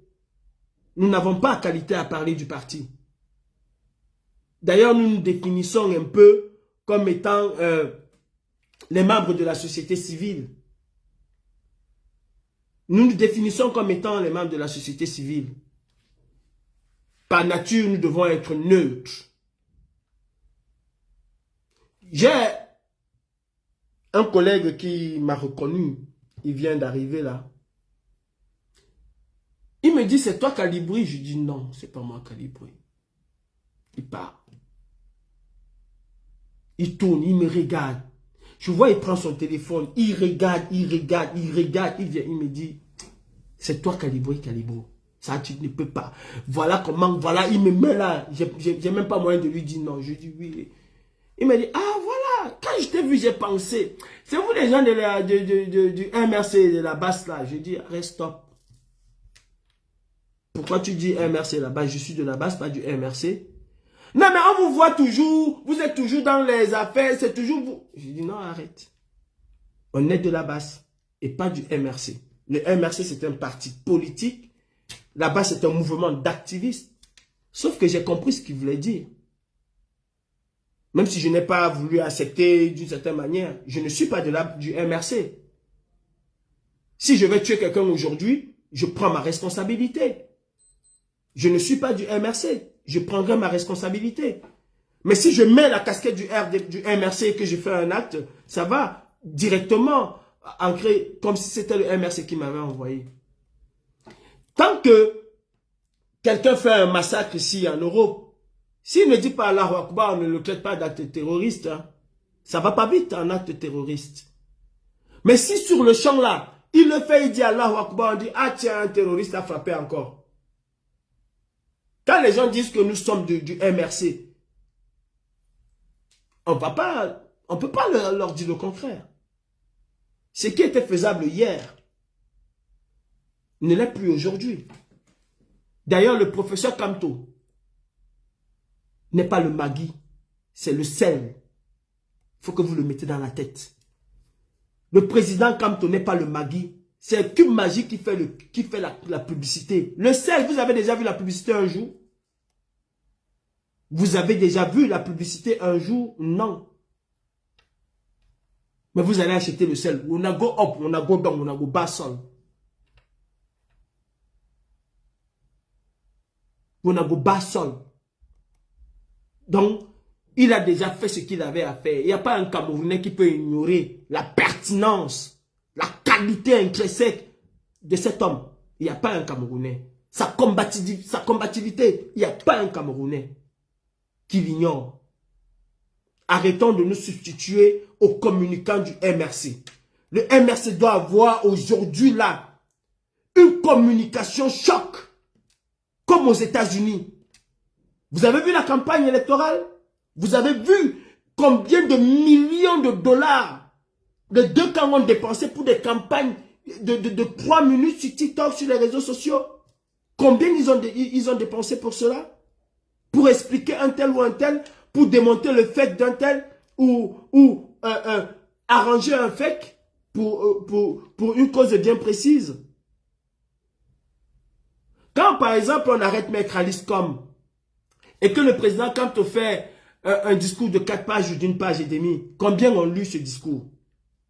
Ce discours, ce communiqué, autant pour moi, touche moins de personnes qu'une vidéo du président Kamto. Si le communiqué du président Kamto touche 100 000 personnes, beaucoup de personnes, hein, 1 million de personnes vont peut-être être au courant que le président Kamto a fait un communiqué sur l'arrestation ou sur la répression que subit ma maman Maître Alice Com. Mais il y aurait dans ces 1 million de personnes que 10% qui ont véritablement lu le communiqué. Alors qu'une petite vidéo de 3 minutes, de 2 minutes, va toucher presque 10 millions de personnes. Et dans les 10 millions de personnes, vous allez avoir 90% de ces 10 millions de personnes qui vont écouter l'intégralité de cette vidéo. L'intégralité. Donc, il y a une large couverture. Alors que le communiqué est restreint. Aujourd'hui, nous sommes passés à l'ère du numérique. Nous sommes passés à l'heure du numérique aujourd'hui. Du digital. Toute campagne aujourd'hui se gagne via les réseaux sociaux. Et dans les démocraties, toute campagne se déstabilise aussi via les réseaux sociaux. Je pense que c'est en Roumanie ou en Pologne où une élection a été invalidée. Parce que trop de manipulation dans les réseaux sociaux. Parce qu'on estime qu'il y a une puissance qui s'est ingérée dans la campagne via les réseaux sociaux. D'ailleurs, Hillary Clinton n'a-t-elle pas perdu l'élection parce que on accuse la Russie d'avoir manipulé l'opinion via les trolls sur les réseaux sociaux? C'est des places to be. Et le président Kamto n'y est pas. Vous avez pris sa place. Vous communiquez à la place de son parti. Quand je l'ai dit ici, il y a des gens qui m'ont insulté. Il y a mon plus grand dictateur qui a sorti une vidéo là-dessus. Sauf que, comme on est toujours habitué à faire la langue de bois, il n'a pas cité le parti en lui-même, mais il a plutôt incriminé les responsables du parti. Et j'en profite ici pour lui dire que un responsable du parti ne fait rien en réalité sans l'approbation de sa hiérarchie. Le responsable du parti n'implémente que ce que la hiérarchie a décidé. Même la communication du parti est dictée par la hiérarchie. Ce n'est pas chacun qui se lève et qui parle comme il veut, non. La communication est dictée par la hiérarchie. Mes chers frères, j'ai une réunion familiale importante. Franchement, je tenais à faire ce live pour remercier le caporal Grillé. Ça a été un des points de discorde entre lui et moi, entre autres. Mais je salue sa grandeur. Et je profite ici pour saluer la grandeur de nos aînés dans le combat. La grandeur de ceux qui ont fait 92, qui ont maintenu la flamme et qui nous ont permis de la raviver. Et qui se sont pour la plupart, ou pour la quasi-totalité, à l'exception du dernier des Mohicans, éclipsés à la faveur de la jeunesse. Je pense ici au tout premier, Brice Nietzsche. Je pense à Marcel Tchangé, avec lequel je ne suis pas parfois tendre. C'est la première fois, je pense, que je parle de lui dans les réseaux sociaux. Je pense à Marcel Tchangé parce que quand quelqu'un fait quelque chose, il faut savoir le reconnaître. Je pense à Eli Kadi. Je pense au président Kouama Dibanke. Je pense à Jean Crépin Nyamsi. Je pense à beaucoup de personnes, à ces aînés-là. Certains qui aiment tellement être dans la discrétion qu'ils ne veulent même pas qu'on cite leur nom. Et je dis bravo au général Sondi, qui a été promu à la tête de la base UK. Et je lui souhaite un bon vent.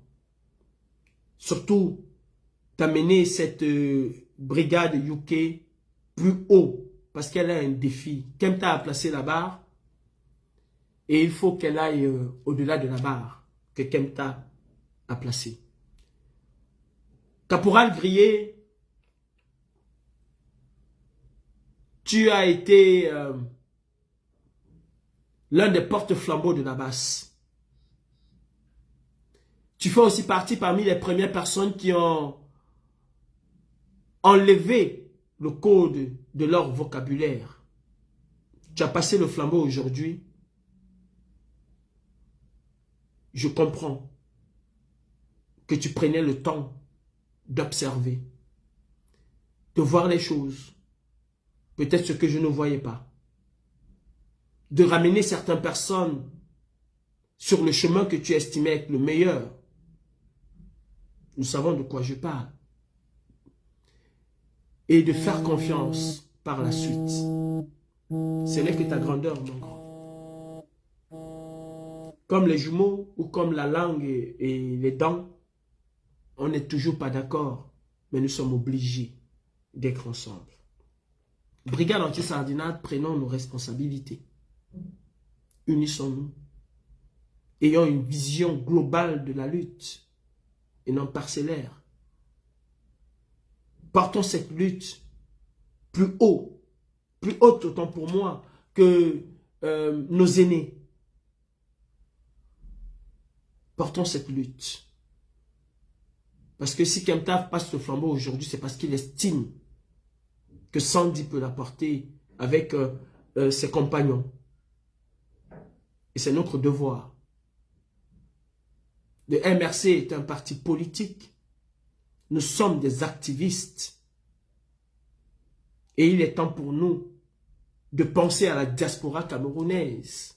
Entre autres, c'est vrai que nous sommes beaucoup plus tournés vers le peuple camerounais. Nous devons aussi porter les aspirations de cette diaspora.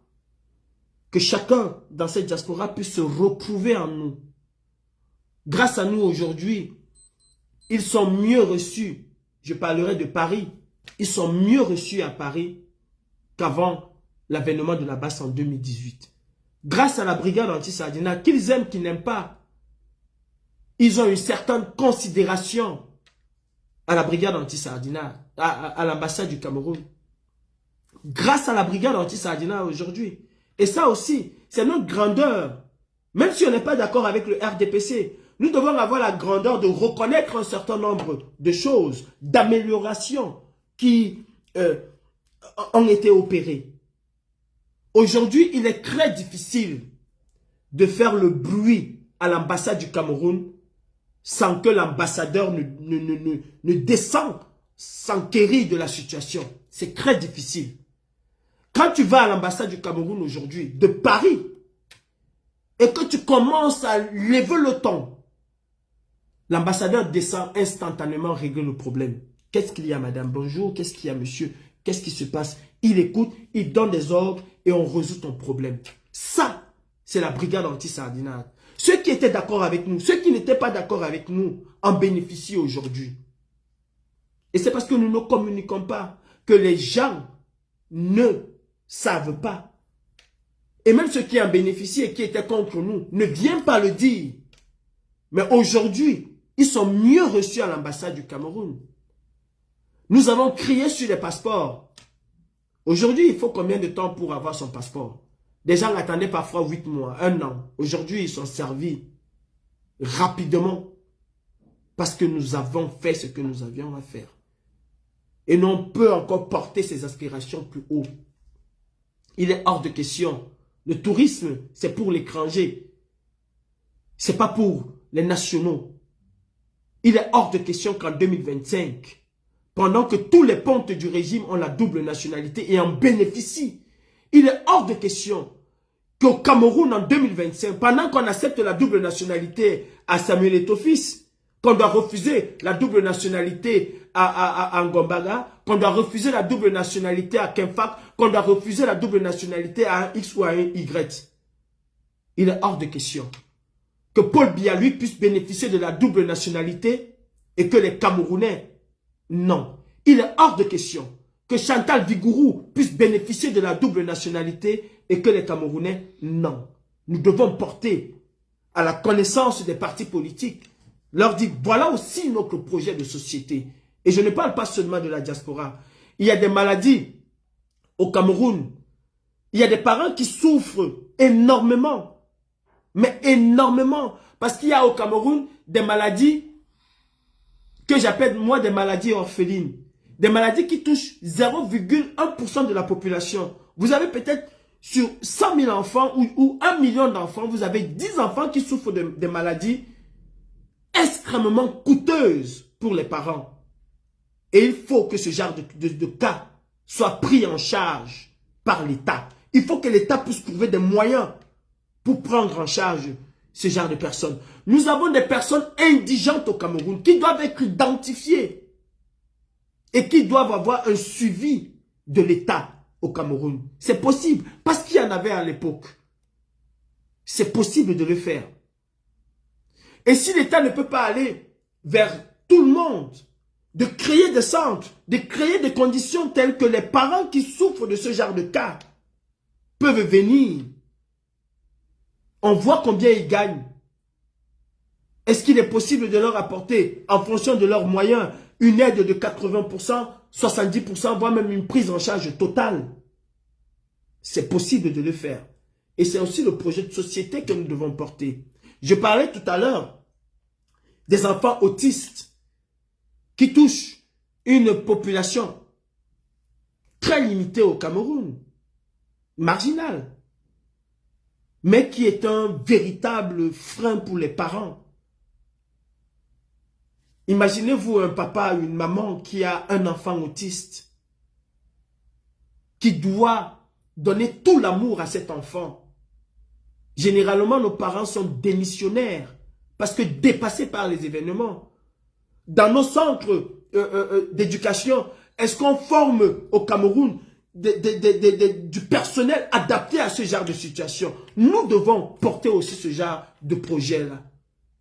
Former des Camerounais à ce genre de situation, qui vont aussi former des parents, qui vont accompagner des parents comme c'est ici, comme c'est le cas ici. Une famille d'enfants autistes bénéficie d'un accompagnement spécifique alloué par l'État.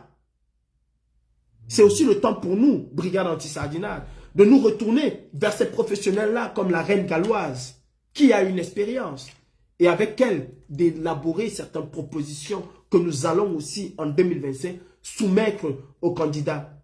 Quand je parle de candidats, je parle de tous les candidats. Quand je parle de candidats, Chris, s'il te plaît, je parle de la Brigade Anti-Sardinage, je ne parle pas du MRC. Je parle de la Brigade Anti-Sardinage et je ne parle pas du MRC. Parce que si je te pose la question de me dire ce que le MRC a prévu pour ça, tu ne pourras pas me dire, tu vas seulement me dire que c'est dedans, mais tu ne pourras pas m'étaler à tel article, à telle page, ils ont dit ceci, sauf si tu vas aller le lire tout à l'heure.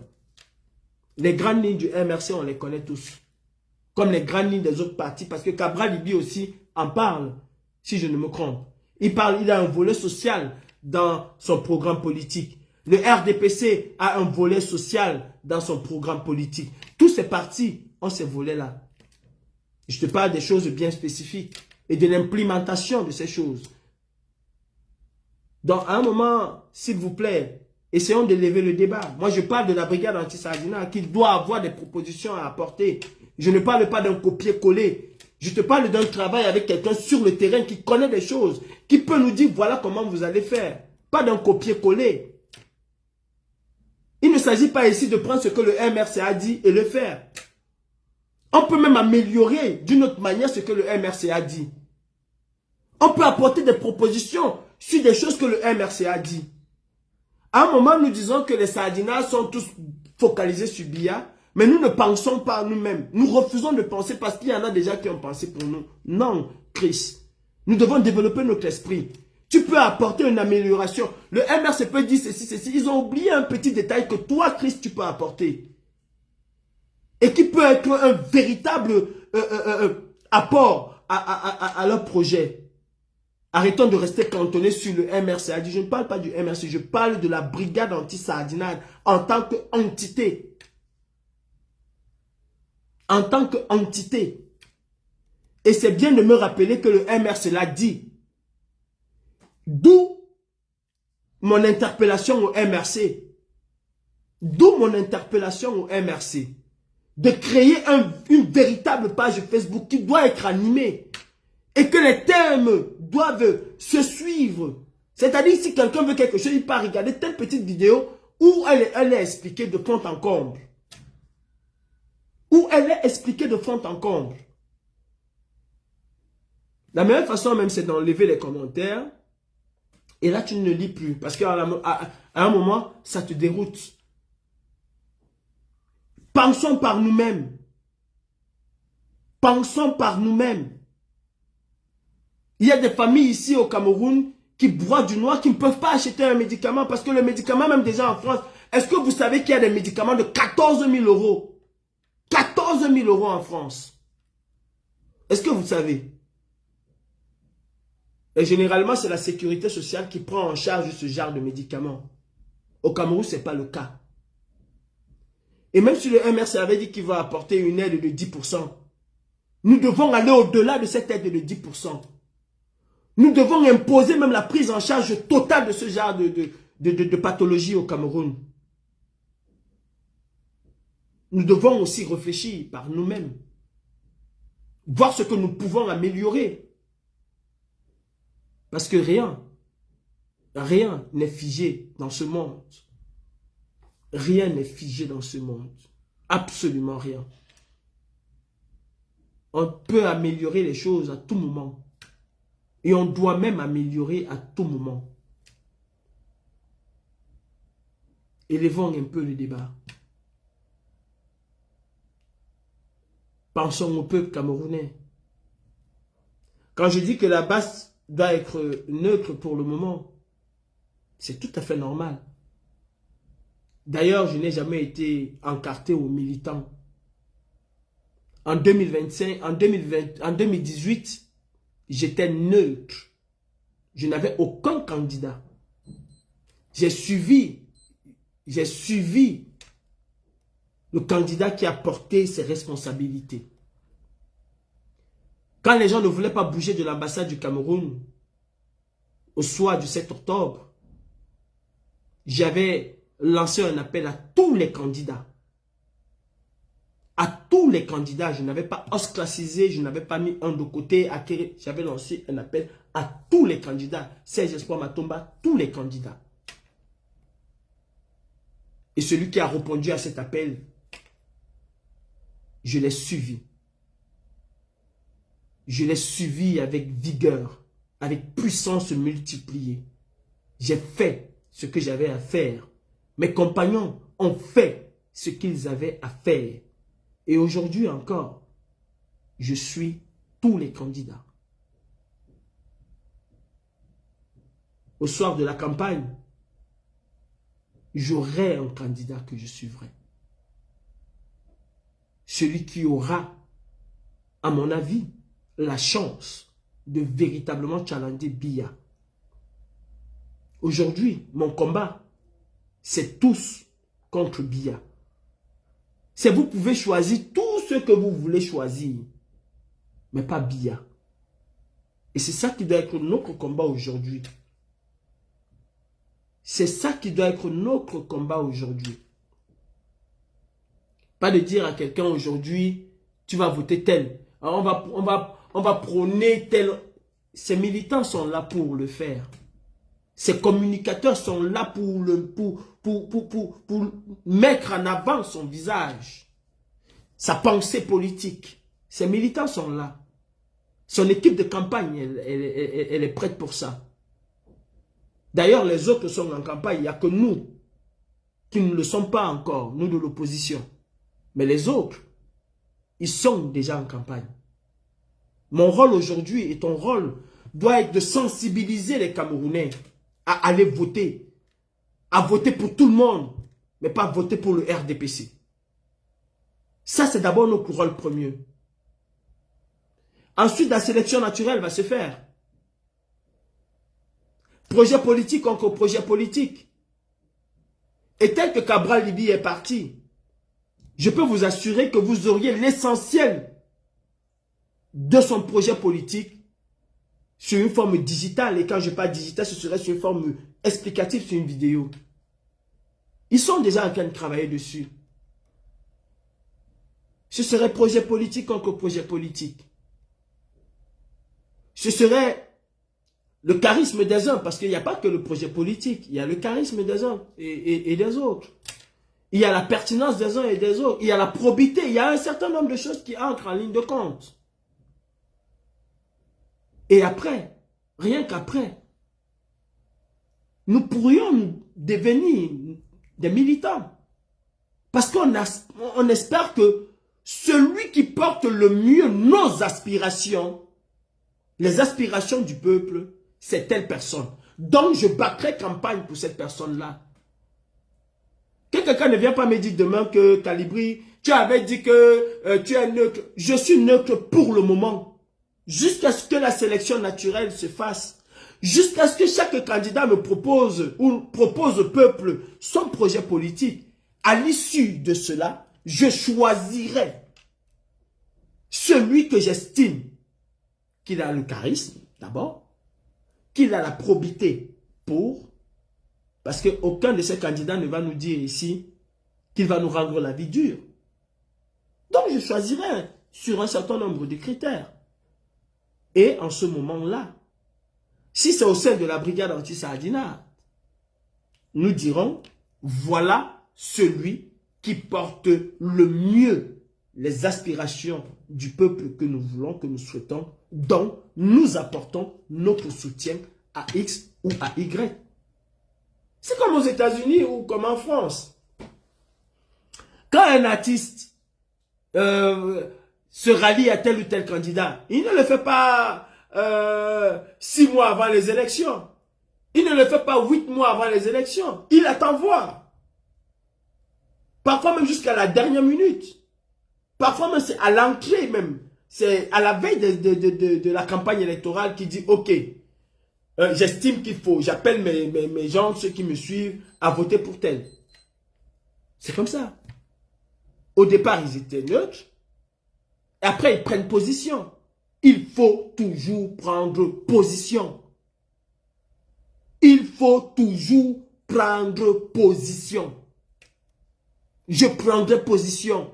Je battrai campagne pour celui-là avec qui je partage les mêmes convictions, les mêmes aspirations pour le peuple. Et pour celui que je pense qu'il a la meilleure probité morale par rapport aux autres. Ils sont là, hein. C'est pas des choses cachées. Ils sont là, c'est pas des choses cachées. C'est bien connu là. Si on demande aujourd'hui, il y a une élection aujourd'hui au Cameroun, elle a anticipé, vous venez me demander pour qui je vais battre campagne, je vous le dirai sans hésiter.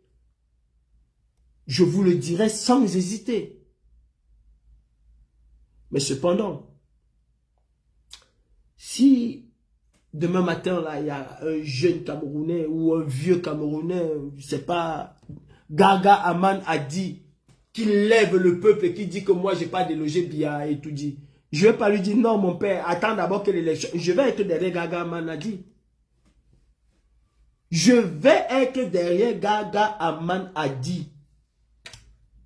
Parce que c'est aussi un de mes souhaits fait tomber Biya. Si par inadvertance ou bien par une espèce de prise de folie, comment il s'appelle? Jean de Dieu Momo. Si Jean de Dieu Momo se lève demain matin, challenge Biya.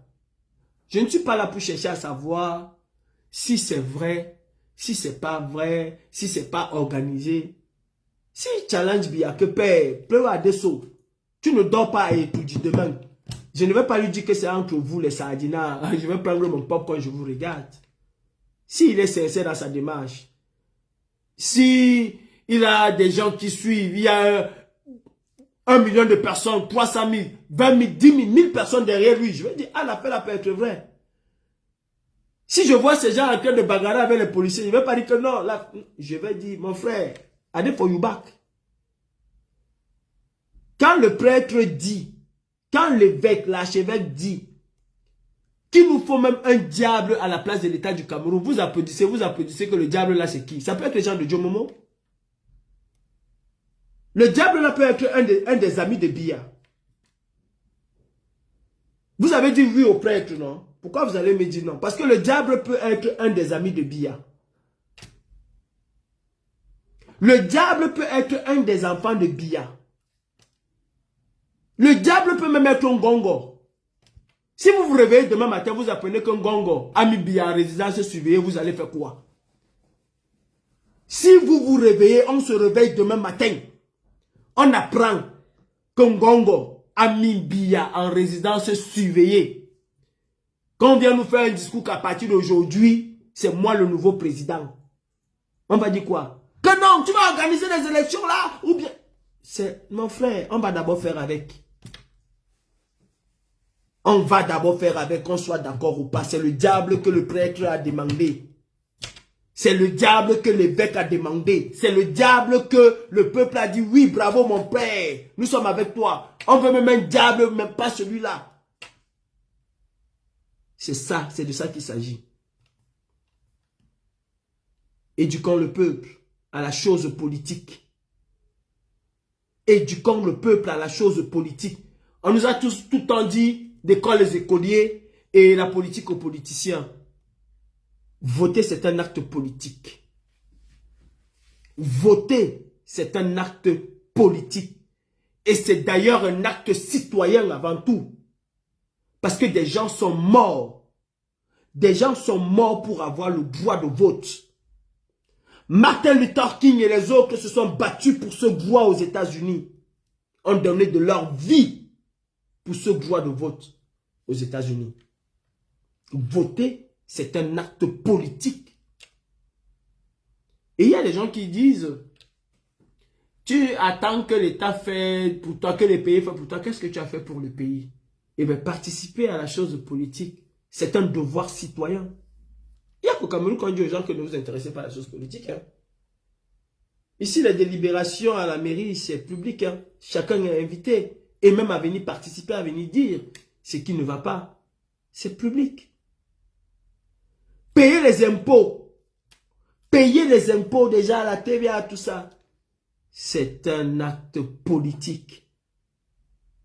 Donc, arrêtez avec vos affaires là que je ne fais pas la politique. On fait la politique au quotidien.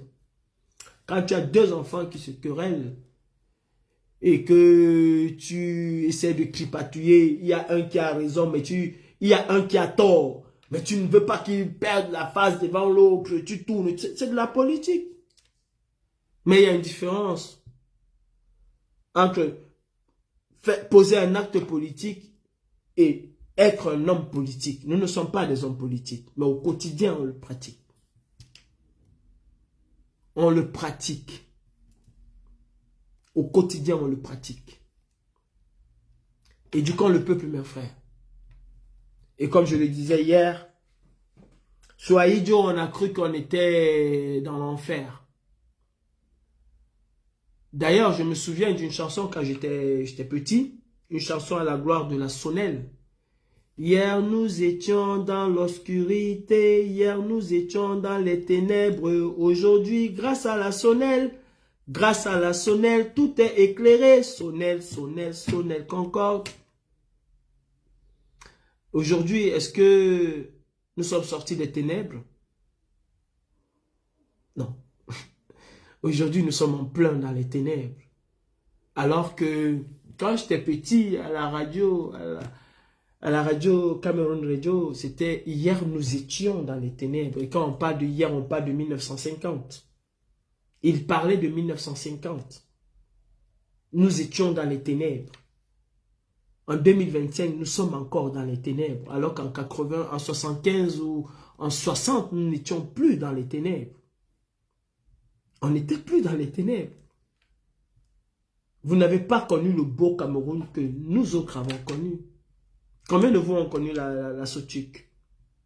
Combien? Très peu. Des gens vivaient en Konsamba et travaillaient à Douala. Et rentraient en Konsamba tous les jours, il n'y avait pas de retard. Je dis des gens vivaient en Konsamba et étaient fonctionnaires à Douala. Ils rentraient chez eux tous les jours. Ils y allaient tous les matins, ils rentraient tous les jours. Aujourd'hui, c'est quasi mission impossible. C'est quasi mission impossible. Nous avons connu la belle époque du Cameroun. L'époque où aucun boutiquier ne vendait du beurre. C'était chargé gratuitement dans le pain de 10 francs. L'époque où la Bonne Fontaine était le lieu de brassage, de rencontre par excellence. L'époque de la gloire glorieuse, nous l'avons vécu, nous au Cameroun. L'époque où on ne parlait pas de tribalisme comme aujourd'hui. L'époque où le rejet de l'autre n'était pas une préoccupation. Certes, nous étions profondément ancrés, il faut le dire, dans des choses un peu traditionnalistes, où on disait que telle famille ne peut pas épouser telle autre famille, telle ethnie ne peut pas épouser, même au sein d'une même communauté. Je prends par exemple l'exemple de la communauté Sawa, où un douala de Bonedjan va te dire que non, chez nous à Bonedjan, on ne peut pas épouser les Éodis, chez nous à Bonedjan, on ne peut pas épouser les Abo. Même au sein d'une même communauté, ce genre ça a toujours existé. Mais au fond, on vivait tous en harmonie. Au fond, on vivait tous en harmonie. On nous a apporté la paix comme si on était en guerre. On nous a vendu le slogan de la rigueur. Ah oui, parlons de rigueur. Combien de fonctionnaires étaient des multimillionnaires au Cameroun? Combien osaient voler? Combien osaient prendre un franc de l'État du Cameroun? Aucun. Nous sommes partis de l'impôt unique qui coûtait à l'époque, je pense, c'était 3500 ou 3000, quelque chose comme ça, si j'ai bonne mémoire. Nous sommes passés à des centaines de milliers de francs que nous dépensons par an en termes d'impôts. Ben oui, la TVA, on le paye au quotidien. C'est au quotidien qu'on le paye. Combien de ministres? Quand on nous a vendu le slogan de la rigueur, parlons-en de la rigueur. Quand aucun ministre, aucun fonctionnaire ne pouvait toucher les deniers publics. L'homme du renouveau est arrivé en 82. Et il nous disait qu'il n'ira jamais au FMI. En 86, on parlait déjà de crise économique chronique au Cameroun. En 82, les Camerounais ne connaissaient pas ce qu'on appelait des voitures congelées. Voitures utilisées en Europe qui venaient au Cameroun. Il y avait un concessionnaire automobile et une chaîne de montage automobile au Cameroun, la Lada. Beaucoup découvrent aujourd'hui, en 2024 ou 2025, que le Cameroun entretient des relations avec la Russie. C'est une longue relation. La Lada était une marque russe. Et les Camerounais allaient, comme en Europe, prendre cette Lada.